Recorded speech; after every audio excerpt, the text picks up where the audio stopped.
ইফতারির পর সিগারেট খাওয়া কি জায়েজ? আসসালামু আলাইকুম ওরহমতুল্লাহি ওয়াবারাকাতুহু। প্রিয় দর্শকবৃন্দ, আপনাদের সবাইকে স্বাগতম আমাদের প্রিয় ইউটিউব চ্যানেল আল হাদিসে।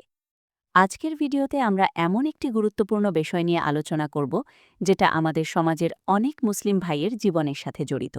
আর সেই বিষয়টি হল, সিগারেট খাওয়া কি ইসলামে হারাম? মূল আলোচনা শুরু। বর্তমান সময়ে সিগারেট খাওয়া যেন একটা ফ্যাশনে পরিণত হয়েছে।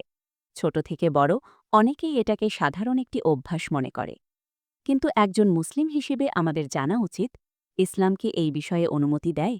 কোরআন ও হাদিসে এর ব্যাপারে কি বলা হয়েছে?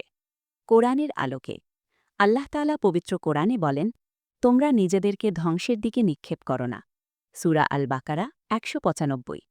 সিগারেট এমন একটি বস্তু যা ধীরে ধীরে মানুষের শরীরকে ধ্বংস করে দেয়।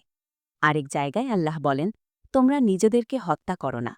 সূরা আন-নিসা ২৯।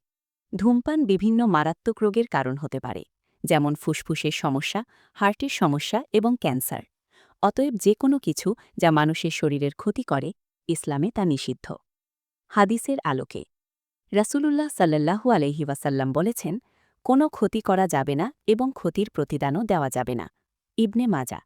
সিগারেট খাওয়ার মাধ্যমে একজন ব্যক্তি শুধু নিজেকেই ক্ষতি করে না, বরং তার আশেপাশের মানুষদেরও ক্ষতির সম্মুখীন করে, যাকে আমরা আজ প্যাসিভ স্মোকিং বলে জানি। অপচয়ের দিক থেকে সিগারেট কিনতে গিয়ে প্রতিদিন অনেক টাকা নষ্ট হয়। আল্লাহ তাআলা বলেন, নিশ্চয়ই অপচয়কারীরা শয়তানের ভাই। সূরা আল ইসরা ২৭। এই টাকা যদি আমরা পরিবারের জন্য বা দান সদগার জন্য ব্যয় করতাম, তাহলে দুনিয়া ও আখিরাতে উপকার হতো। আলোচনা। ইসলামী স্কলারদের মতামত। বর্তমান যুগের অধিকাংশ ইসলামিক স্কলাররা একমত, যেহেতু সিগারেট শরীরের জন্য মারাত্মক ক্ষতিকর, তাই এটি হারাম অথবা কমপক্ষে মারাত্মকভাবে মাকরুহ। আমাদের করণীয়। যদি আপনি ধূমপানের সাথে জড়িত থাকেন, আজ থেকেই নিয়ত করুন এটি ছেড়ে দেওয়ার। মনে রাখবেন, আপনার শরীর আল্লাহর একটি আমানত। আল্লাহ আমাদের সবাইকে ক্ষতিকর অভ্যাস থেকে দূরে থাকার তৌফিক দান করুন। আমিন।